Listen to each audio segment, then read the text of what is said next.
What is up, YouTube? It's Tyler the American. I'm back again with another Motorsport Monday. And once again, I'm on bed rest. I still can't feel my legs very well, and it's a lot of effort to walk the 10 feet over that way. So I'm going to just be lazy and record the video here. I also got a message from a friend saying the lighting's actually better here, so maybe we'll try it again. Maybe we'll stick here. Who knows? Who knows? But I apologize for the awkward angle. You just got to deal with it tonight. Is what it is.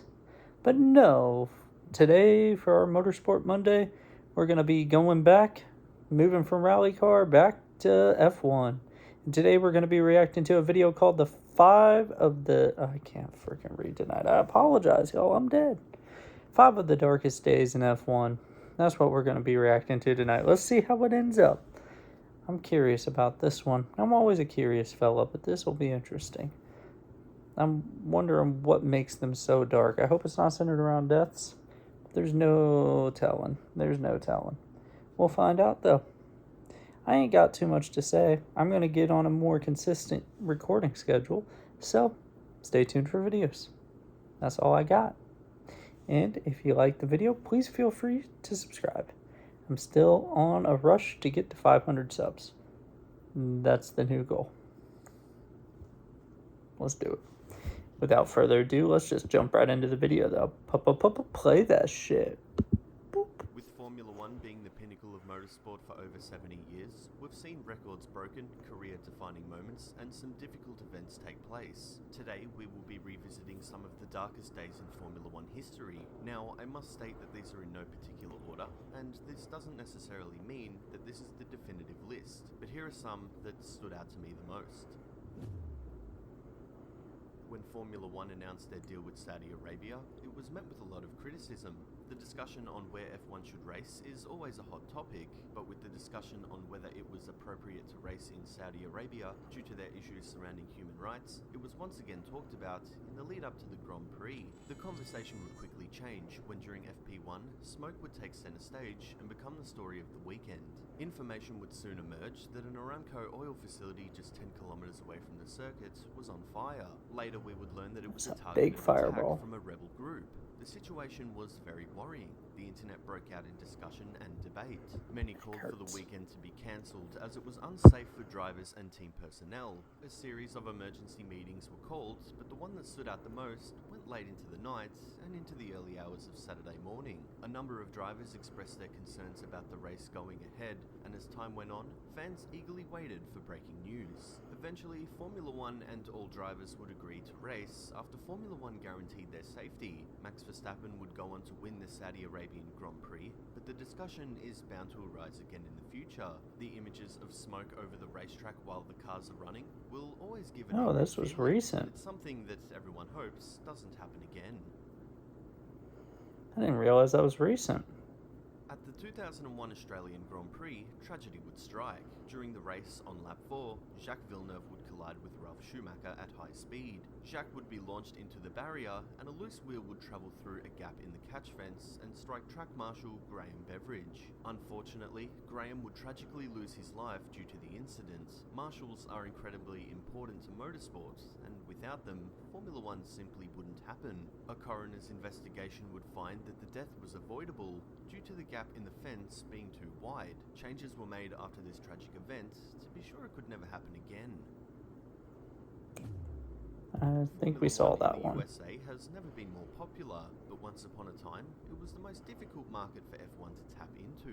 The 2005 United States Grand Prix at Indianapolis is often referred to as the most controversial race in Formula One history. After a number of tyre failures at turn 13 at Indianapolis, there seemed to be an issue with the Michelin tyres. Out of all the teams on the grid, only 3 were running Bridgestone tyres. Michelin informed their teams that without a reduction of speed through turn 13, the tyres would only be safe for 10 laps. A crisis ensued, with Formula One, the FIA and teams looking for a resolution to the issue. Ideas of a speed reduction or the installation of a chicane at that section were raised, but nothing could be agreed on. After all, the teams running Bridgestone tyres encountered no issues, and having them slow down or navigate a chicane was seen as unfair since they were properly prepared.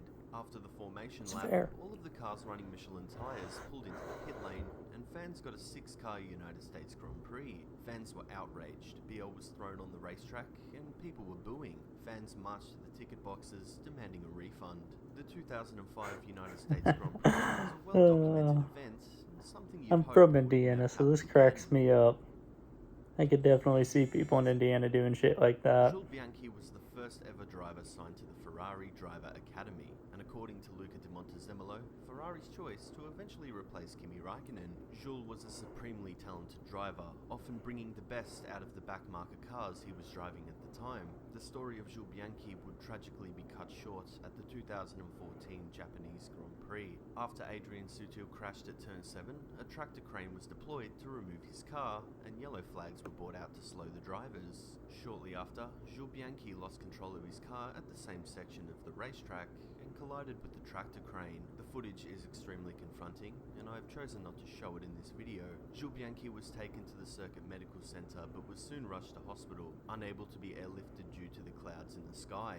Jules Bianchi was eventually moved to a hospital in Nice, France, but tragically passed away on the 17th of July 2015 at just 25 years old. The Formula One world was It's in too shock young. after this event occurred, and changes were set to be made. The virtual safety car was introduced, and the 4-hour rule was implemented. This event also sparked conversation about closed cockpits. The Jules Bianchi tragedy is one of the most heartbreaking stories in Formula One. We never got the full story with Jules. What's the 4-hour The rule? Let me know crazy down in the car went comments. too short, and he was a driver destined for success. It will always be impossible to accept. The 2008 Singapore Grand Prix was an important one. It was the first ever Formula One race to happen at night, and the excitement in the build-up to this historical event was a big deal. Unfortunately, the controversy surrounding the race would overshadow it. Renault weren't very competitive that particular season. Fernando Alonso won the 2008 Singapore Grand Prix. On lap 14 of the race, Nelson Piquet Jr. crashed at turn 17, which brought out a safety car. While everyone pitted for a fresh set of tyres, Alonso had already made his stop before his teammate crashed. This put him in the lead. Fast forward to 2009, Nelson Piquet Jr. was dropped by Renault after the Hungarian Grand Prix, and then claimed he was ordered to deliberately crash his car in 2008 at Singapore. The FIA launched an investigation which saw team principal Flavio Briatore banned indefinitely, and Pat Simmons copped a 5-year ban. After an appeal, both bans were overturned, but both agreed not to work in F1 for a certain period of time in their settlement. Renault were also disqualified from Formula One, which was suspended for 2 years, pending any further comparable rule infringements. It certainly was a dark day in Formula One. Cheating in any sport is a huge deal. It's dirty, and goes fully against the spirit of sports and fair competition. Crashgate will always be a bad day in Formula One, and something that Crashgate. happened. I like the name. The 1994 San Marino Grand Prix is often regarded as the darkest weekend Formula One has seen. It's a series of events that will send a shiver down the spine. Rubens Barrichello would suffer a violent horror crash during practice, which knocked him unconscious, sprained his wrist, and broke his nose. Then during qualifying, Roland Ratzenberger would tragically lose his life after hitting a concrete wall. His death Jeez. shocked the Formula One world, and Ayrton Senna was said to be heartbroken, breaking down in the Williams motorhome. It's said that later that night in his hotel, Ayrton Senna called his girlfriend and expressed that he would rather not drive, and he had a bad feeling about the race. But the next day, he called her back and was ready to get on the track, planning to win and wave the Austrian flag after his victory in honour of Roland Ratzenberger. Unfortunately, tragedy would strike again. On lap 7 of the race, Ayrton Senna would crash into the barrier at Tamburello. Ayrton Senna would be killed in the accident and would never get to wave the Austrian flag and honour his friend Roland. Ayrton Senna's death was a national tragedy. The Brazilian government declared 3 days of mourning, and perhaps the greatest Formula One driver to ever do it was gone. Revisiting this story, I can't help but get a cold feeling whenever I go back to it. From Barrichello's accident to Roland to Senna, it was just a horrible weekend. Remembering that Ayrton Senna had a bad feeling about the race and considered not racing will always give me chills. Imola 1994 will always be known as one of, if not the worst weekend in Formula One history, and in hindsight should have been cancelled, a race that simply shouldn't have happened. So there you have it. There were 5 of the darkest days in Formula One Jeez. history. If If you'd like to see a part 2, please let me know in the comments section below. Feel free to follow me on Instagram, and if you enjoyed this video, please consider subscribing and hitting the notification bell so that you get notified every time I upload. Well, that last one was dark. I was thinking this whole time, most of these aren't too bad. Some of them are kind of funny. Like Crashgate, I like that name, but that last one hit a little different. 2 deaths and 1 really bad crash all in one weekend. Good grief. I've never heard about that. I guess it does go to show, hey, cars have really improved since then, as far as safety features go, which is really good. So, that's a plus. Hopefully we don't see any more tragedies like that in Formula 1 ever again.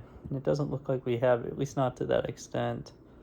There's always crazy things that could happen in motorsports, but it's just crazy how much technology is advanced to keep drivers safe, keep fans safe, keep everyone safe, really. Everyone knows the risks of motorsports when they go to them, when they hop in the cockpit of the car, etc. So, yeah, somber. That hit a nerve. It made me feel something. I don't know. Somber night. But yeah, that's all I've got. As always, like, comment, and subscribe. And leave me some recommendations for what I should watch next Motorsports Monday. Let's watch something that doesn't put me in my feels, though. Please and thank you. Give me something upbeat, exciting, or just downright fucking crazy. Excuse my French.